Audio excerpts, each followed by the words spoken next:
What's up, everyone? Pasay here. This is the fourth game that we have for today, January 30, 2024 NBA Game Day. This is an Eastern Conference matchup between Toronto Raptors and Chicago Bulls. This one will actually start at 8 o'clock p.m. Eastern Time. It's going to be 9 o'clock a.m. here in Manila. And I'm just inviting everyone who have not subscribed yet to our YouTube account or YouTube channel, Pasay Baller. Please click on the subscribe button below. At the same time, hit on that bell logo. That way, automatically, you guys will be receiving notifications whenever new videos are uploaded.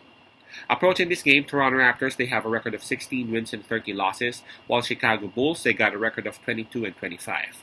Both teams are below 500%, but Chicago Bulls, they are actually within the top 10 of the Eastern Conference.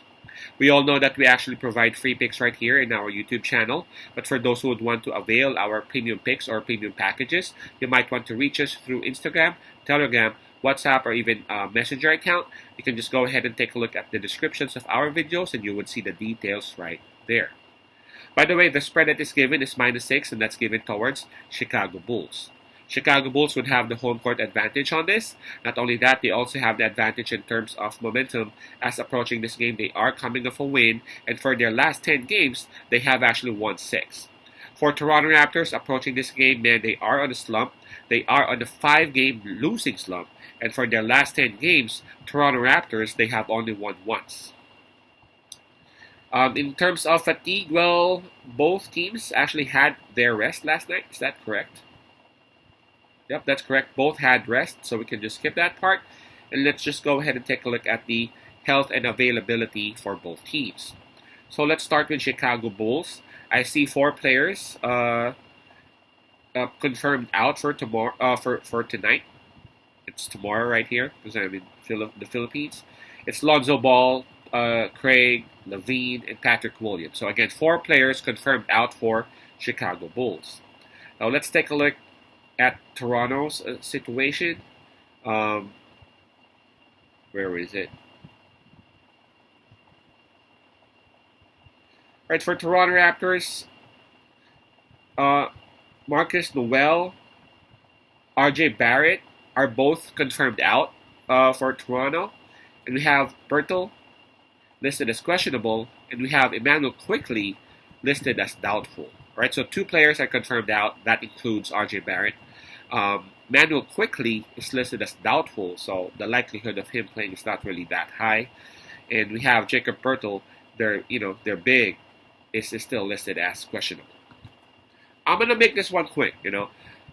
Chicago Bulls, they are doing good whenever. Well, they have been doing good. They have improved since like mid-December.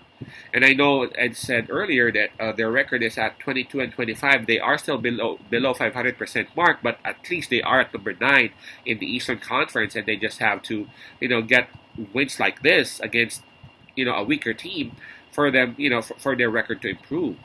For their last 10 games, they have won 6. And then Chicago Bulls, whenever they are in United Center, they are actually doing great. For the record, Chicago, they have actually won 14 games at home this season. So I'm going to side with Chicago Bulls in here. If you take a look at Toronto Raptors, man, they are in a 5-game losing slump. They won't have RJ Barrett. Highly likely they also won't have Emmanuel Quickly. And those two players actually provide around 40 plus points for them. Pertl, they're big, is also still at, is it like questionable or doubtful? Questionable. He is tagged as questionable. So we ain't sure whether he will be playing or not. And again, remember, Chicago Bulls, they got a couple of bigs, both starting and off the bench, who have been doing great lately, both in rebounding and in scoring. So again, I'm going to side with the Chicago Bulls right here. I know some may not be that comfortable with the spread of -6, but considering how Toronto Raptors have been losing lately, considering that they won't have those 2 that came from New York. I'm talking about Barrett and Quickly. I think Chicago Bulls would have an easy win right here. Not really like a blowout maybe, but to cover the spread, I'm gonna be siding with Chicago Bulls to cover that 6-point mark. Again, our pick would be Chicago -6. I'm expecting another huge game from DeMar DeRozan playing against his former team. Again, that's Chicago -6. Peace out. Pasay love. God bless.